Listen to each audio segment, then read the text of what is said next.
Dear participants, welcome to 9th International Symposium on Multidisciplinary Studies and Innovative Technologies. The conference is supported by IEEE Turkey section and also supported by Tokat Gazi Osman Paşa University. We are in session 4.2 now, and we have 9 papers to be presented in this session. So each participant will have 10 minutes to present their studies. So the title of the first paper is Multi-Contour Intellectual Cyber Protection System Methodology. Hello, everyone. Tell me, please, can you see my screen? Yes, we can see, and you can start. Okay, I'm starting. Okay, hello again. I'm presenting our report of our research on multi-contour intellectual cyber protection system methodology. We, with colleagues, several years are developing research in this area. Here I want to present our results of constructing this kind of methodology for critical infrastructure facilities, to protect critical infrastructure facilities. So all we know that in our modern conditions, when we are waiting from day to day, the emergence of full quantum computer, and we understand that we need post-quantum security technologies. And synthesis of cyberspace with mobile and smart technologies impose strict security requirements. And now in critical infrastructure facilities, which are energy, financial, transport, government, and medical institution, and many other institutions, they are now our key targets, for example, in Ukraine, for attackers and cyber terrorists who seek to gain unauthorized access, steal some data, or disrupt stability of function in critical infrastructure facilities. Modern approaches to ensure cyber protection of such facilities based on multi-level methods, including use of different cryptographic mechanisms, intrusion monitoring systems, different analysis of behavioral models, and many of them based on artificial intelligence. And rapid changes in the field of threats and in the knowledge and possibilities of attackers require specialists to continuously update threat assessment methods and implement effective tools to ensure cyber resilience. And one of the most effective methods of increasing security is the use of automated risk analysis and threat classification systems that will allow to identify attacks in real time. First part of our methodology is proposed framework, which is working, and you can see it if you will enter our department site. There is a link. This framework for analyzing threats and the criticality of information leakage from elements of critical infrastructure facilities. And it contributes to the timely assessment of the current state of security, allows to classify threats even when with the use of social engineering methods, assess the financial and computational capabilities of both attacker and defender. Also, this helps to optimize the cost of cybersecurity measures and minimizes the risk of attacks and ensures adaptive resilience of critical infrastructure objects. In this figure, you can see this framework. The second part of the methodology is a proposed concept for building multi-contour information protection systems. The essence of such system is to form an integral indicator for assessing protection against targeted attacks with signs of synergy and hybridity in the conditions of emergence full-scale quantum computer. Here, in this case, a critical infrastructure facilities considered as a social cyber-physical system, which can be based on three main platforms. First of all, social networks and messengers, cloud technologies, in which control systems are based physical, and the third is a physical level with elements of control and execution. And it is taken into account that each of the platforms has both external and internal contours of protection against such targeted attacks. This approach provides increased objectivity in assessing possibility of hacking not only the system as a whole, but also individual elements. The third component is post-quantum crypto systems, which form a system of post-quantum protection for critical infrastructure facilities element. In previous research, we used different hybrid technologies, which were based on McEllis and Niederreiter cryptocode constructions that and LDP low density parity codes, parity check codes with damage. It means that they can be shortened or lengthened. And in this case, we propose to use the new approach, hybrid cryptocode construction with the use of ROOM scheme, which helps to make this hybrid cryptocode constructions much faster. That is really important in conditions of resource shortage. And the next part of the methodology is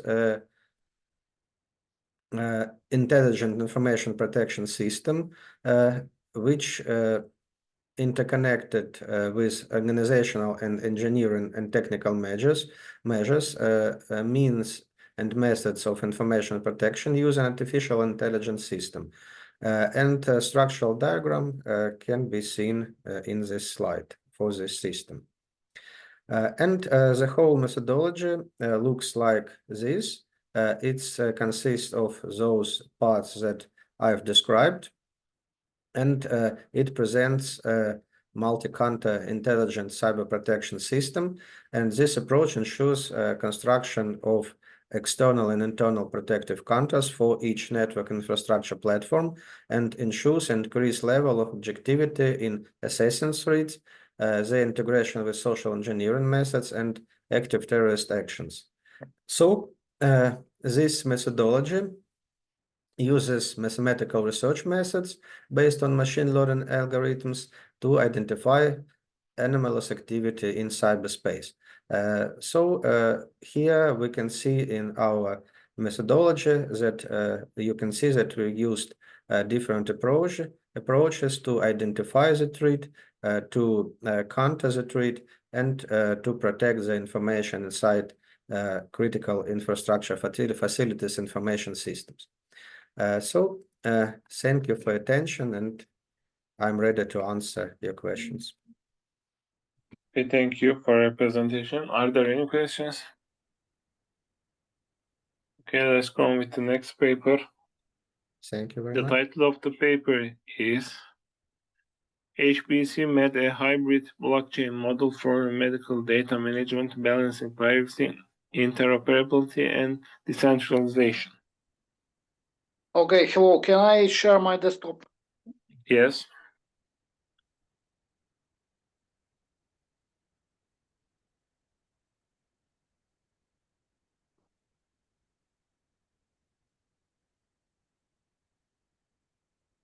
Good afternoon, colleagues, conference chair, and participants.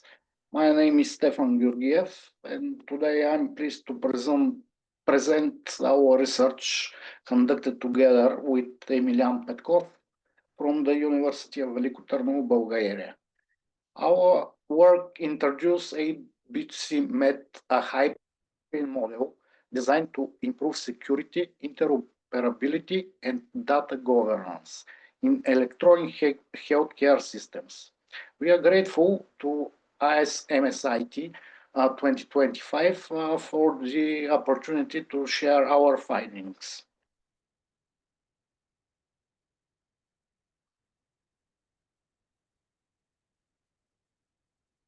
Electronic health records are now fundamental to modern healthcare delivery. They support clinical workflows, diagnostics, coordination between institutions, and long-term patient care. However, despite their importance, EHR solutions face several critical limitations. Centralization is the first one. Many national and institutional EHR systems store data centrally, which increase the attack surface and risk of unauthorized access or data breaches.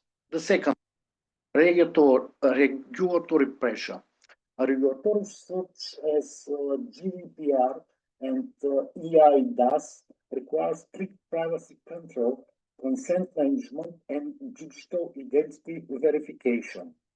Interoperability gaps is the third one. Healthcare institutions often use incompatible systems, making data exchange difficult or unreliable. The fourth one, performance constraints. Blockchains offer strong security, but public blockchains alone cannot meet the latency and throughput demands of real-time medical use. And the fifth one, the balance problem. It remains unclear how to simultaneously achieve decentralization, privacy, security, performance, and regulatory compliance in a single architecture. Challenges motivate the development of HBCMet, a model that seeks to balance three competitive requirements.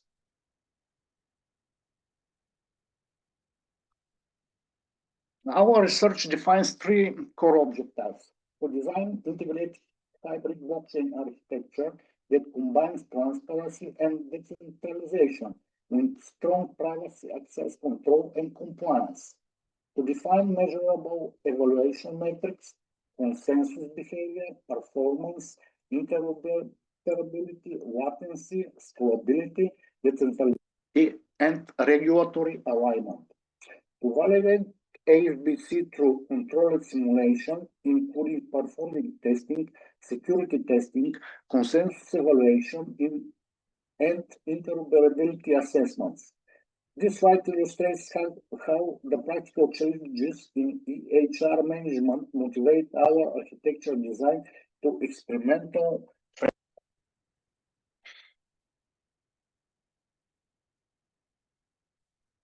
To evaluate proposed model, we create a controlled Dockerized test environment consisting of 5 Ethereum proof-of-stake nodes functioning as the public audit layer, 5 Hyperledger Fabric nodes using the RAF consensus forming the private data management layer. Our datasets include 1,000 synthetic patient records, 50 synthetic doctors, and 10,000 transactional events. We apply widely recognized testing tools like GMeter for performance and stress testing, Postman for AP validation, Hyperledger Caliper for benchmarking, OWASP-ZAP for penetration testing, and Mocha for smart contract testing. These environments allow us to evaluate HBCMet under both standard high-code scenarios and controlled repeatable conditions.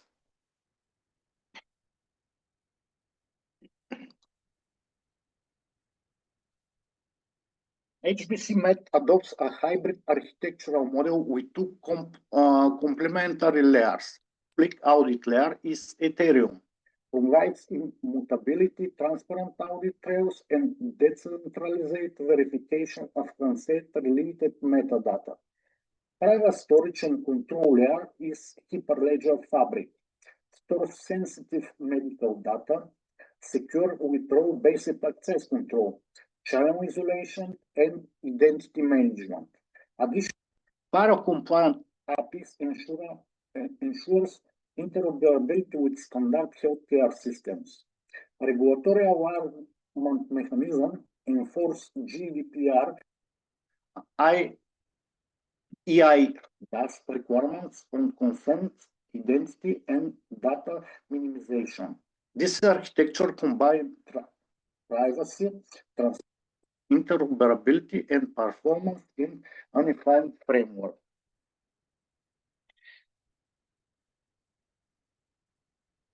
Our performance evaluation focused on consensus stability and latency. Proud put 5,000 to 1,000 TPS. Latency 100 to 150 milliseconds under normal load. Statistical validation is with the critical Wallace H test, confirms significant difference compared to baseline system. Compared to MEDREC and MedShare, HBC Med demonstrate higher throughput, lower latency, and more stable performance during peak loads. This performance levels is suitable for real-time healthcare consists such as telemedicine or emergency care coordination.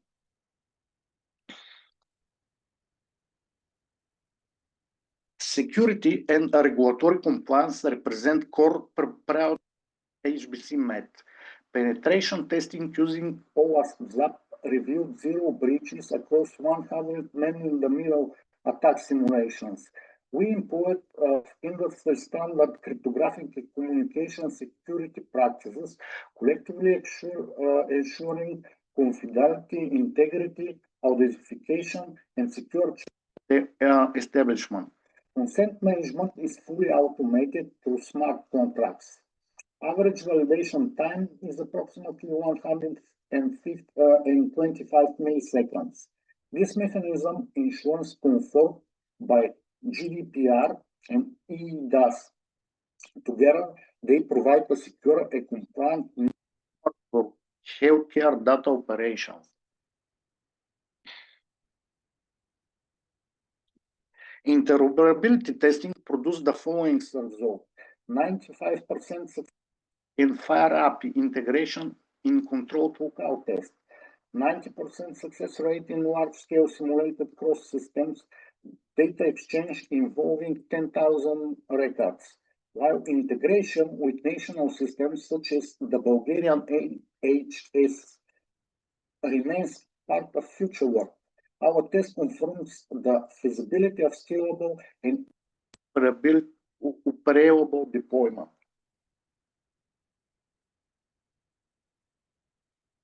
Scalability and decentralization were further evaluated. System throughput remained above 5,000 and 5,000 TPS. 50% of nodes were intentionally disabled. The network maintained 80% operational resilience during node failures. Statistical significance was using the monolithic EU test. Compared to MEDREC and MedShare, HBC Med shows superior decentralization, tolerance, and competitive or higher scalability. We compare HBC Med to MEDREC and MedShare across 8 key dimensions: consensus, security, GDPR, EIDAS compliance, FAIR compliance, water centralization, scalability, interoperability. Top observations are: HBC Med achieved top performance in consensus, security, regulatory compliance, and decentralization. It provides equal or improved latency, equal performance in interoperability, and FAIR compatibility. Stronger resilience under stress. The overall weight score are HBC Med 4.5, MEDREC 3.4, MedShare 3. These differences are statistically significant.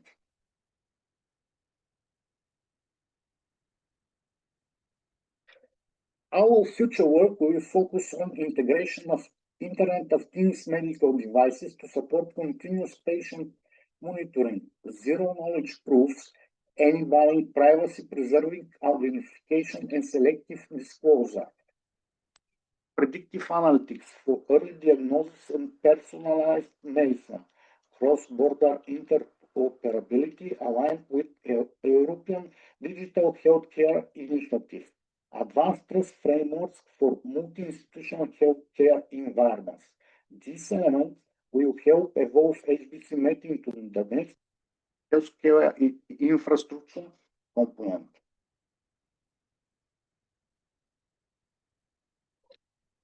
To conclude, HBCMate is a hybrid blockchain model providing secure interoperability and high-performance manager for electronic healthcare data. It achieves strong results in latency, resilience, and regulatory compliance.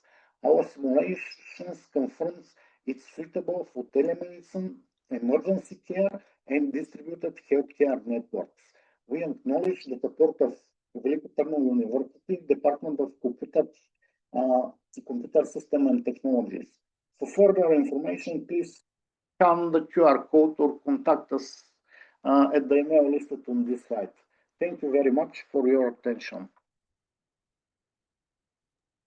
Okay, thank you. Dear participants, do you have any questions?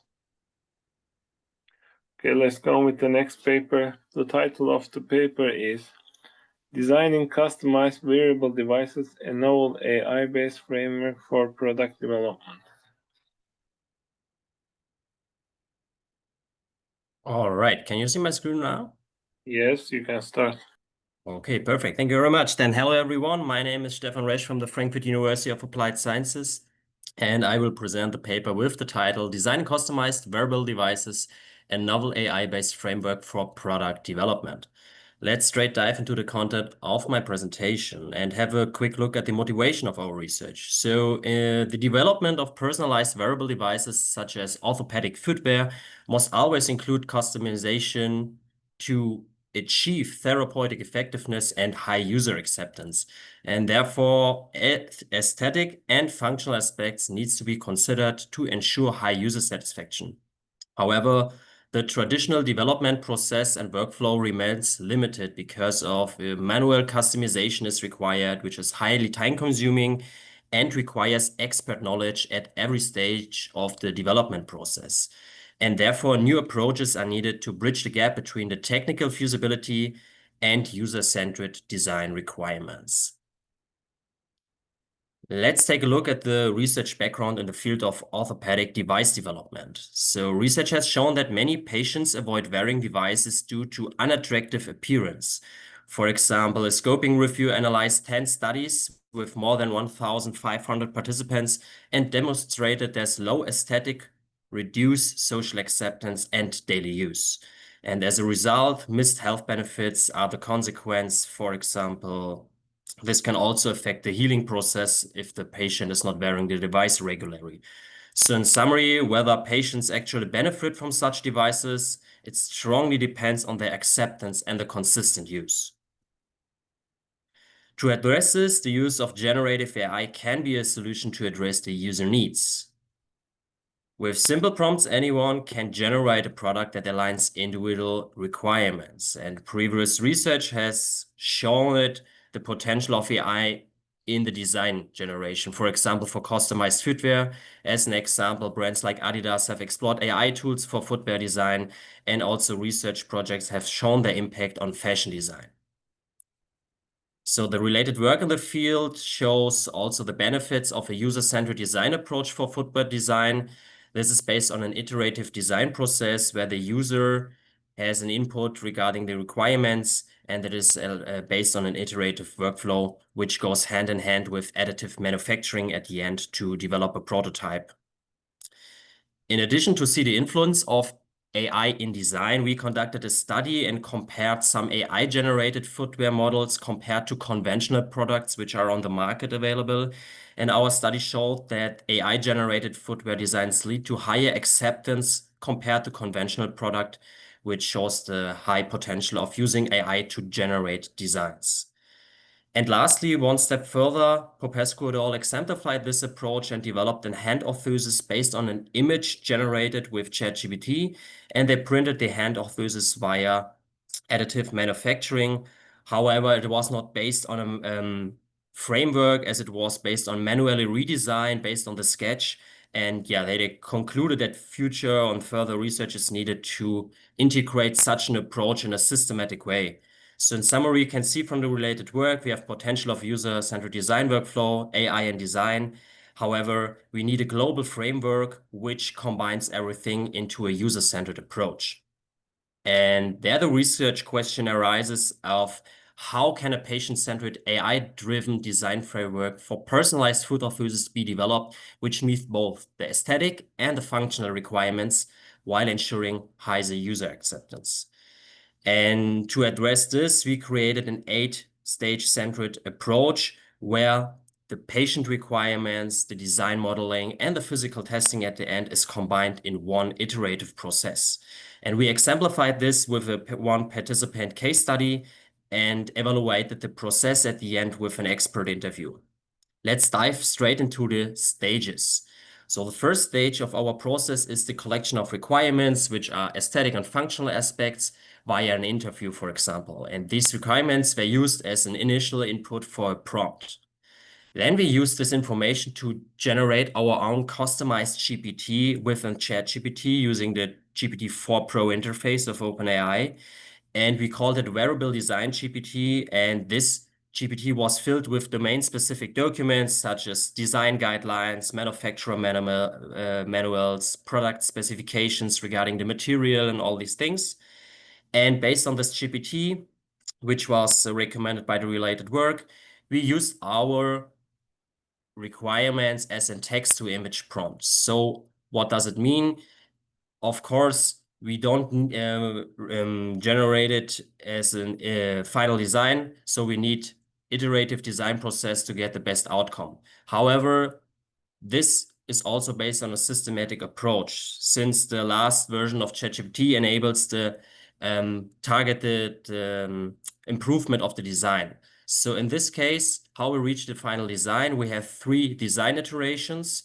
We used reprompting to improve the initial design to achieve the final outcome. So for example, we adjusted the straps and added a new prompt to improve this design because it is not realistic. Or for example, some holes were marked and selected because this makes no sense in the case, validated by an expert to achieve a better design, or also the fastening of the straps, as you can see here, the footwear design. This was improved to get the final design outcome and maintain the initial design concept. So at the end, we have created our final design based on this approach. And in the next stage, we created our 3D model. Not with manually redesign, which is highly time consuming, highlighted by the related work. We used the 3D conversion with an backflip AI tool, which creates the model based on the 2D sketch to a 3D model.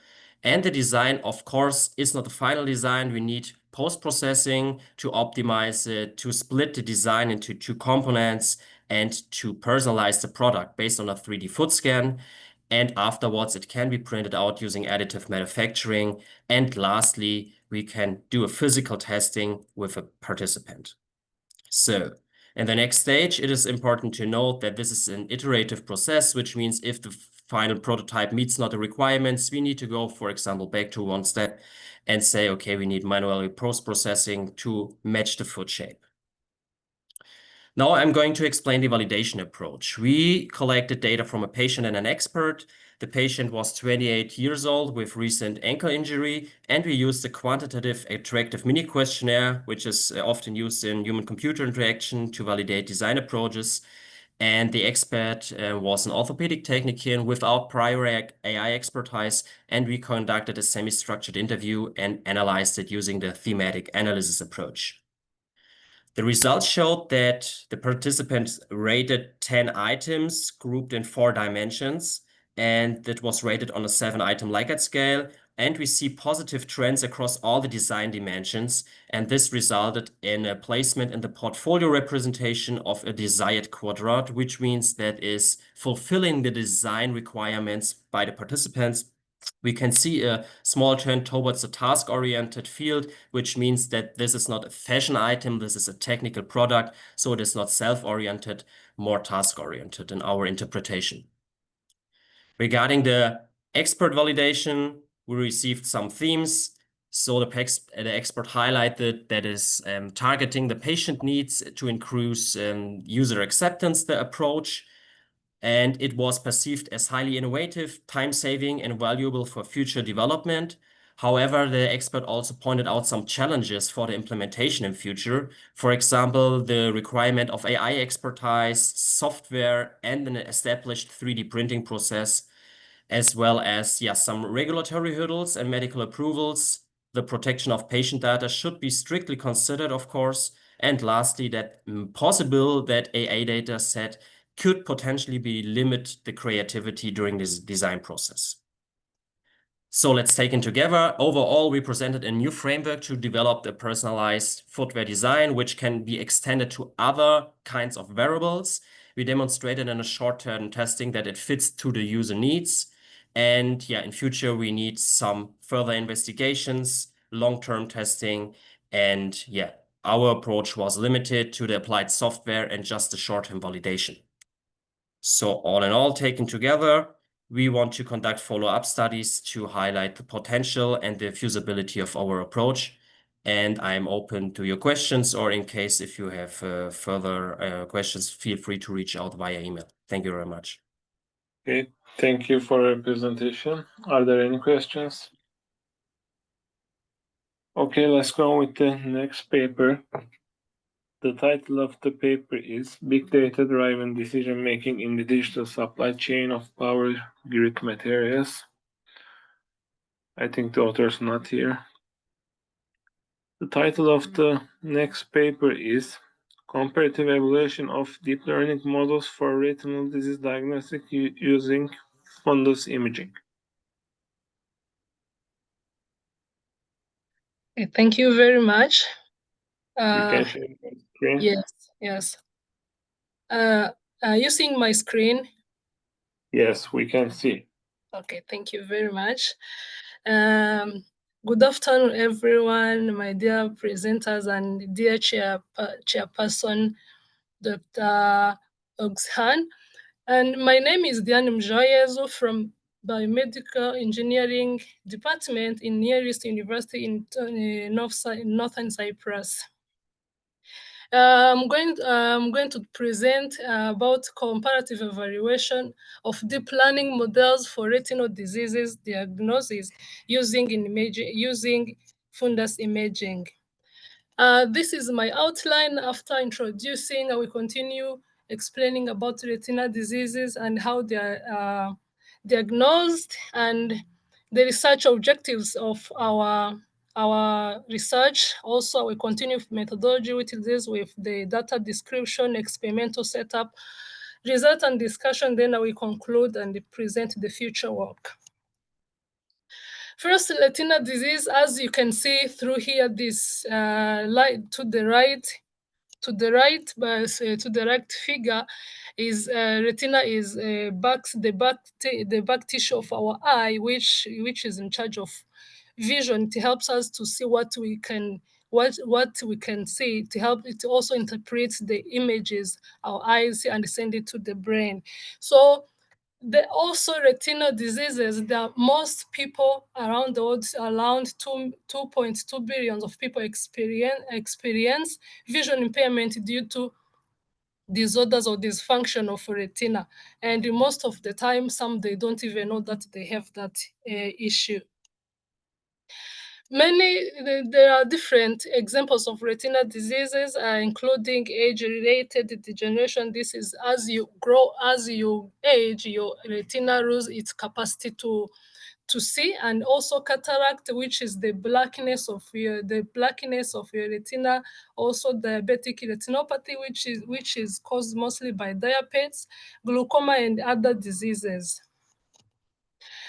Retina is accessed through different imaging techniques, but the most used include optical coherence tomography and color fundus photography. And also through this imaging, we can also be able to see if our retina is healthy or diseased. And this process of detecting the healthy disease or diseased retina, it requires expertise, and also it is time consuming, which also leads to the requirements of automated AI diagnostic systems for screening and also to detect retinal diseases. And also this also helps to reduce errors and also improve the treatment. The research objectives of our research, it is as the title says, it compares the 3 different deep learning models, which are Efficient Next, ResNext 101, and ConfNext Base. So with these ones these models will be evaluated on data set on one data set called retina fundus multiclass diseases for binary classification, which means we classified healthy retina and diseased retina. And for the description of our data set, it includes 3,200 images, and also with 45 retina conditions. And those images were split into three sets. The one is for training, another one is for testing, another one is for validation. As you can see to the images to the right side, it is a sample from that data set. The A is health images, and another one is the diseased image.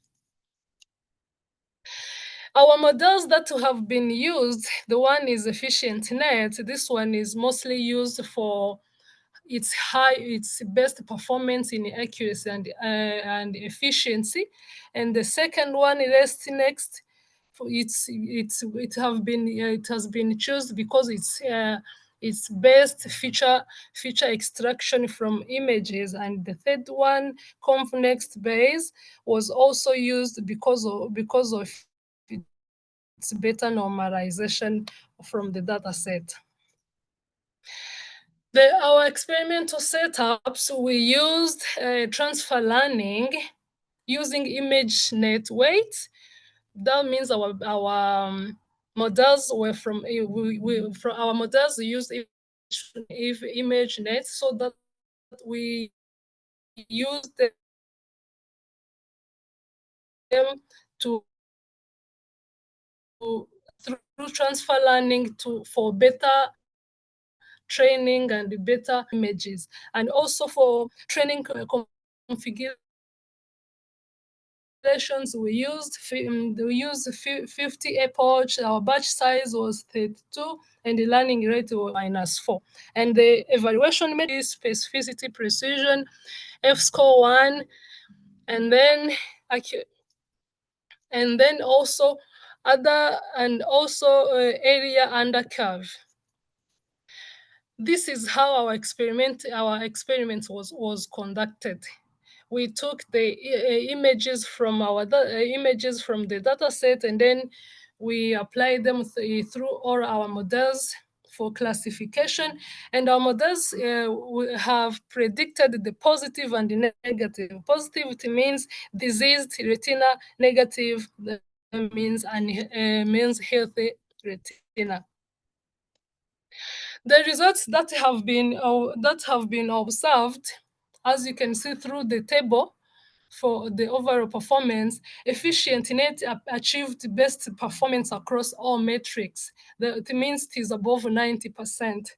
While ResNext also it provided high performance, but not as good as EfficientNet. As you can see through the table, ResNext, it only has high specificity, and its sensitivity is below, which means that there are some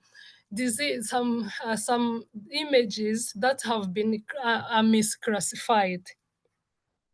The final one, convext based, it produced, but it gave the balanced training, but again moderate compared to other models. When it looks at the area under curve through these images, the first figure, number A, when you see through the how the training rate was going, you see that the sensitivity of efficient net almost touched to the corner of the this curve. Which also its high accuracy, its high accuracy to provide the best training.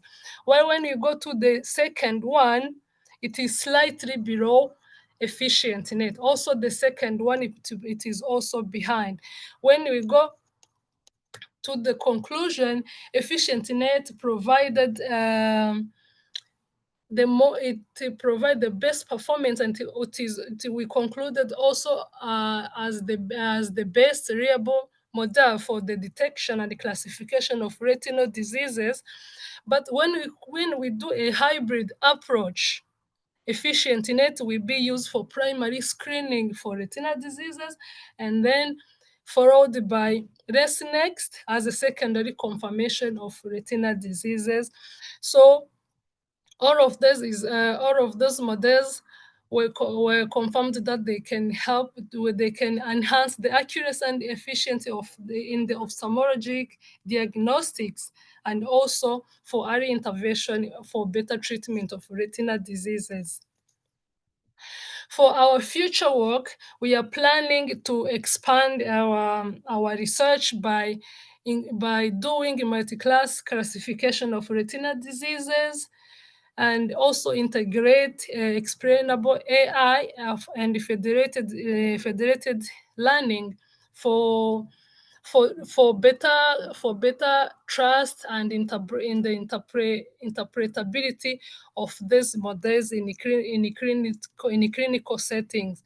And also, we plan to validate on a multi-center data set. That means use different data sets also to see if they can perform well, if it can be trained well, and provide the better results.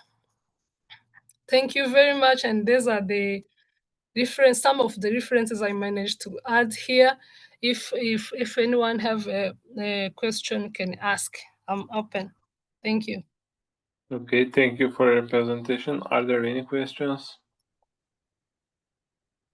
Okay, let's go on with the next paper. The title of the paper is Machine Learning and Deep Learning in IDS Challenge and Feature Directions.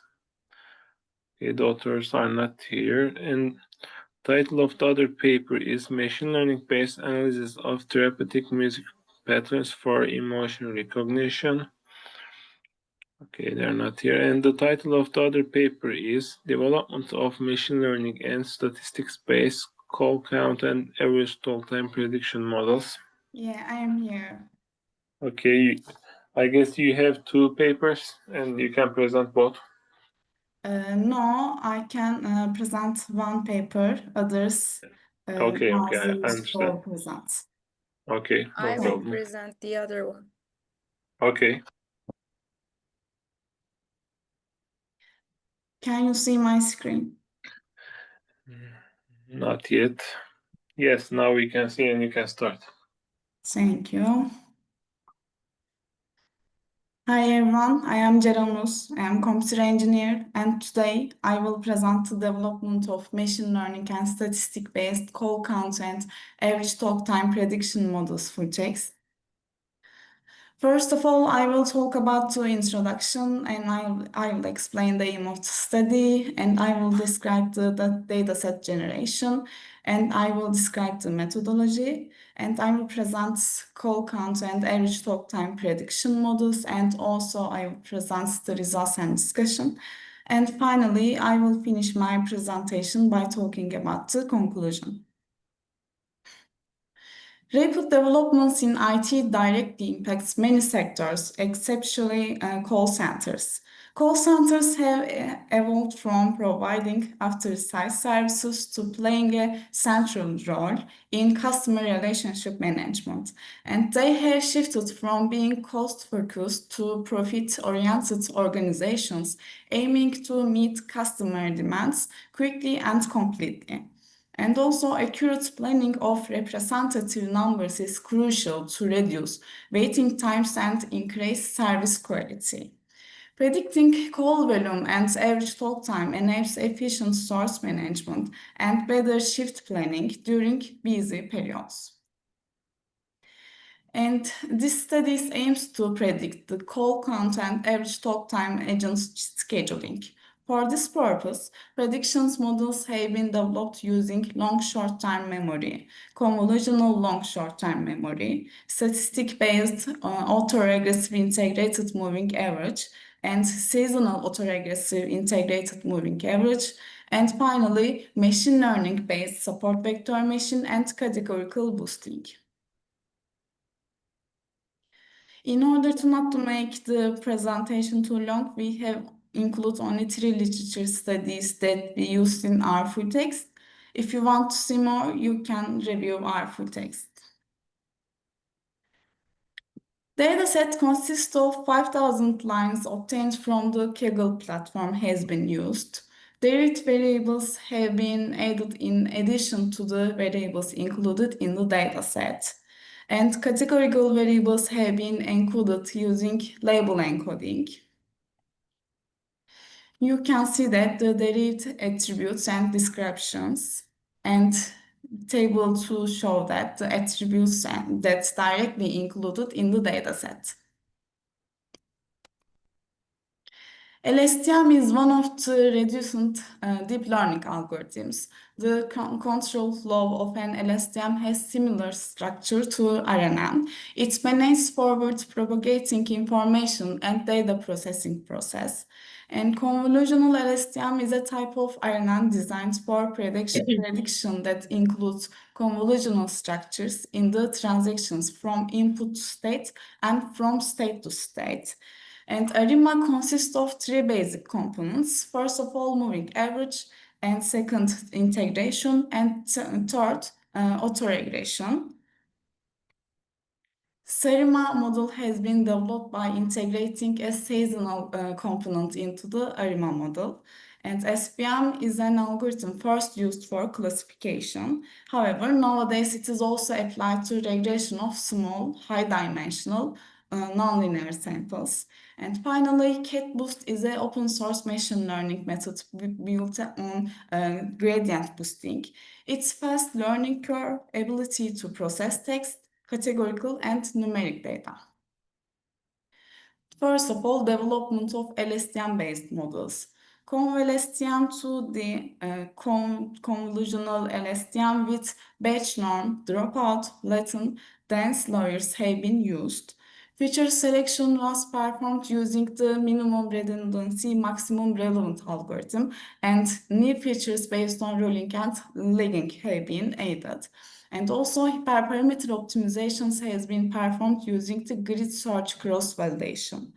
LSTM and GRU layers have been added, and optimal parameters have been returned due to overfitting.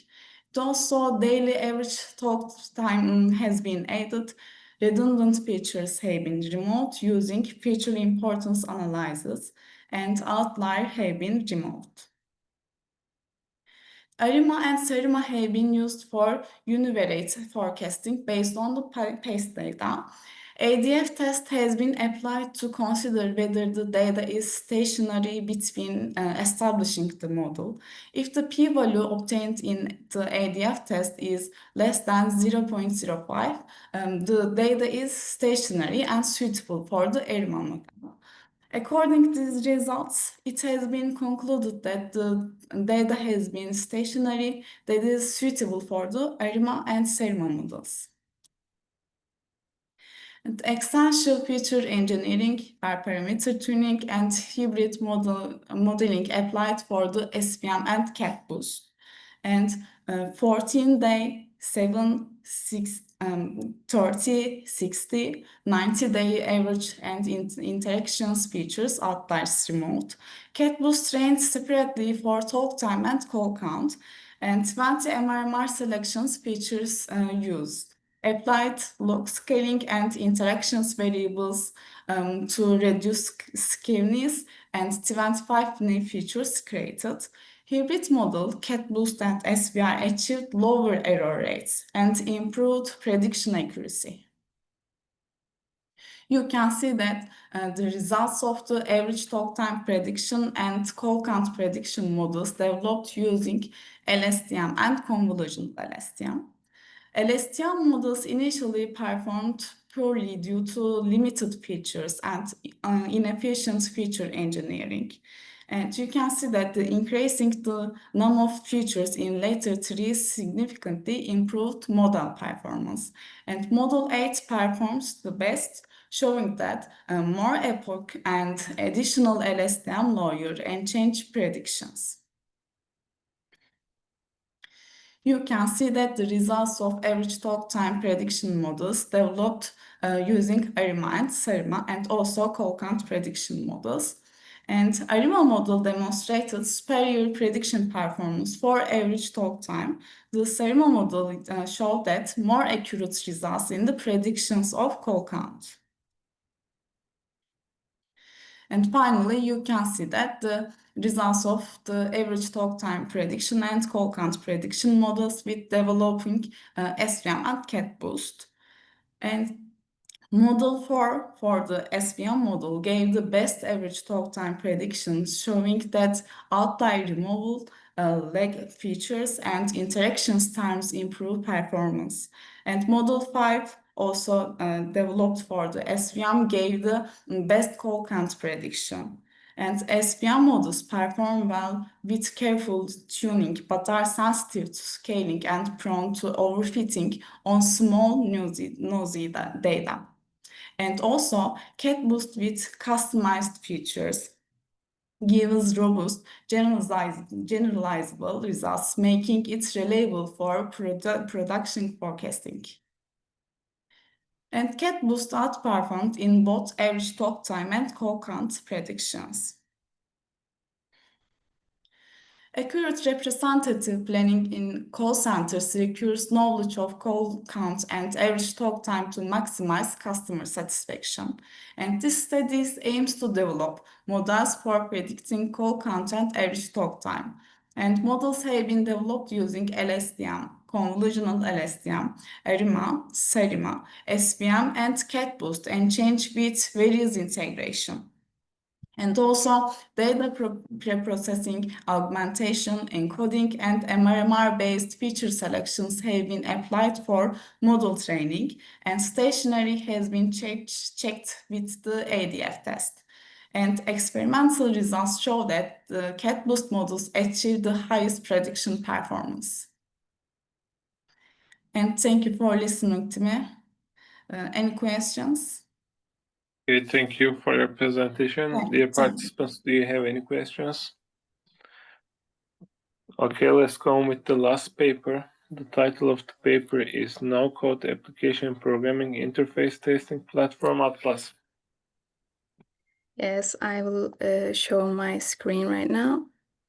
Okay.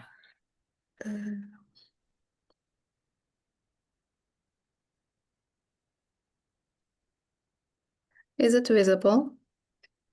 Yes, you can start. Thank you. Hi, everyone. I am Nazlı. I am an R&D consultant at FI Innovation Consultancy company, and I will present a no-code application programming interface testing platform Atlas, the full paper. And here is the contents. I will first go with the introduction, then aim of the study, then literature review and details of the platform. After that, I will present the results and discussion, then conclusion. Here is the introduction part. Application Programming Interface, aka API, testing tools are crucial for ensuring the correct and secure functioning of APIs in software projects. Most existing tools are cloud-based and store test data on external servers, raising data privacy concerns. They often require coding skills, limiting usage to technically skilled team members. Common issues also include complex interface, limited customization, and high licensing costs. There is a growing demand for secure, user-friendly, no-code API testing tools that can be tailored to corporate needs. This study aims to develop a no-code API testing platform to address the needs mentioned in the introduction section. Atlas is built on an architecture focused on internal data management. It allows users to create test scenarios without writing code, caters to various user profiles, and eliminates licensing costs. There's a literature review part that focuses on automated testing environments, which demonstrates how low-code, no-code platforms simplify testing process. I will not mention all of them because due to the time limits, and I will just skip to the detail parts. The platform interface has been built using React.js. Electron technology has been chosen to ensure cross-platform compatibility. Couchbase has been utilized to store data securely and efficiently. Elasticsearch has been integrated for querying and analytical operations. A release server developed with Node.js has been deployed to handle automatic updates and version control. The Case Management API has been developed to manage user-created test scenarios. The user creates test cases via the Electron-based Atlas desktop, and test cases are stored in the Couchbase database. Test requests are sent by the desktop platform to the request sender using clients named Mars, Venus, and Local. The tests are executed in the automation system managed by the Scheduler API. Test results are sent through Kafka to the result consumer module, proceed, and saved in Elasticsearch. Simultaneously, reports are generated using the notification API. Generated reports are delivered as Slack notifications. Version management and updates are handled by a Node.js servers integrated with a PostgreSQL database.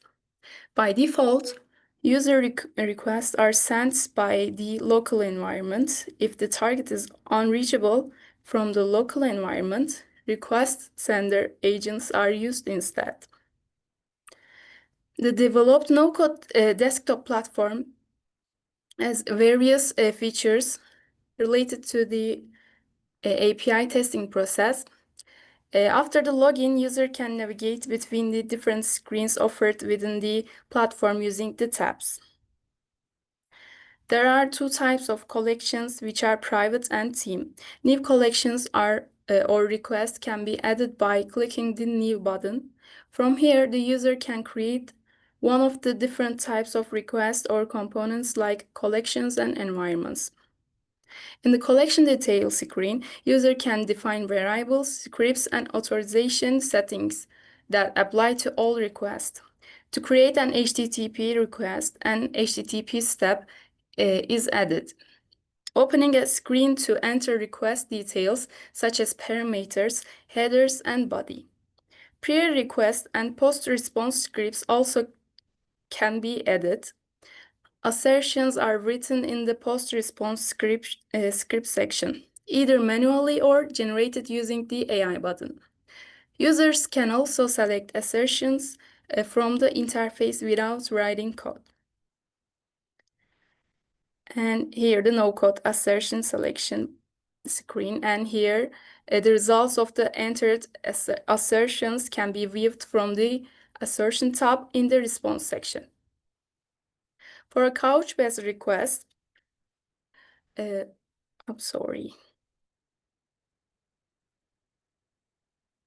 For a Couchbase request, a saved connection configuration is selected and a query is entered.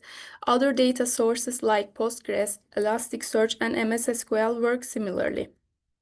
When the import button is clicked, the important module opens. There are many options to import a client URL as an Atlas HTTP request or create a collection from a Swagger. When the Environment tab is clicked, a screen appears where environments can be managed.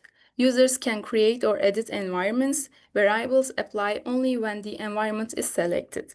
An environment can be selected from the drop-down in the top left corner.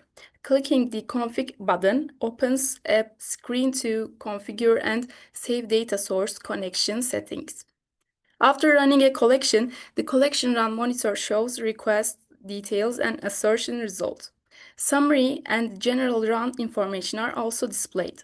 Collection can be added to automation by a GitLab pipeline or by creating a monitor. Monitors run collections as scheduled intervals. Creating a monitor involves filling out required information on a setup screen. Here, the number of platform users and the number of requests made are presented to user through the graphs. Here, usage distinct user count graph, send HTTP and data source request graph, and usage distinct user count graph.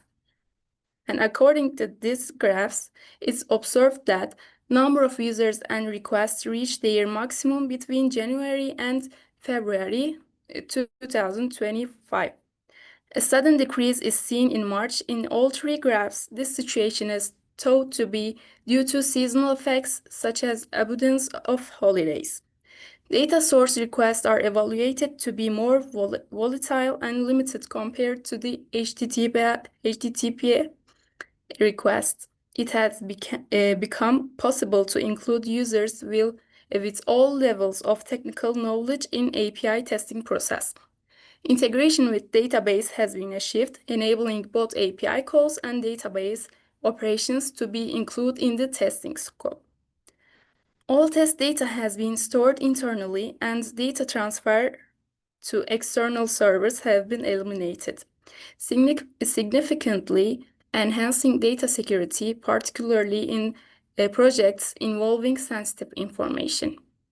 Test cases have been created faster than existing tools, and manual intervention has been reduced, significantly saving both time and cost.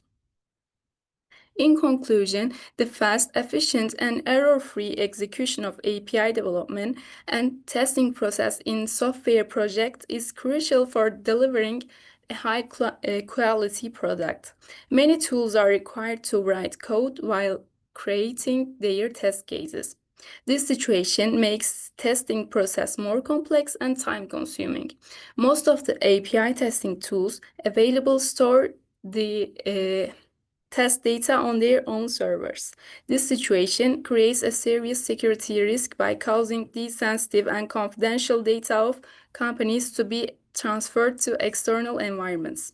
In line with these needs, a user-friendly and customizable no-code API testing platform has been developed, allowing test scenarios to be created. With the developed system, the transfer of internal company data to external environments has been prevented, enhancing data security. Thanks for your attention. It's over my presentation. Thank you for your presentation. Are there any questions? Yeah, I guess there are no questions. We have completed all of the presentations. So, dear participants, on behalf of organizing committee, I would like to thank you for your scientific contribution to the Congress, and we hope to meet you in next Congresses as well. Now, I am in this session. Thank you. Thank you. Thank you. Have a nice day. Thank you. Have a nice day. Goodbye.